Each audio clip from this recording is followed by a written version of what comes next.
సింగపూర్లోని పుంగోల్ జిల్లా తరహాలో అమరావతిలో నిర్మించబోయే ఇంటిగ్రేటెడ్ టౌన్షిప్ ఏపీలోని ఇతర పట్టణ ప్రాంతాలకు మాత్రమే కాకుండా భారతదేశంలోనే ఒక మోడల్ టౌన్షిప్ గా నిలుస్తుందని రాష్ట్ర విద్య, ఐటీ, ఎలక్ట్రానిక్స్ శాఖల మంత్రి నారా లోకేష్ పేర్కొన్నారు.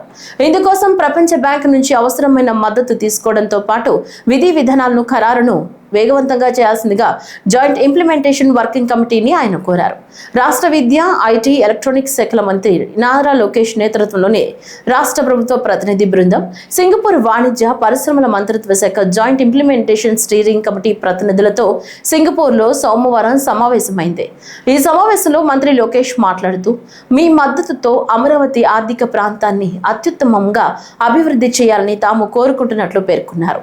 అమరావతి ఎకనామిక్ రీజియన్ అభివృద్ధిలో ఆసక్తిగల భాగస్వాములను ఆహ్వానిస్తూ RFP పై ఇప్పటికే ప్రతిపాదనలు జారీ చేశామన్నారు.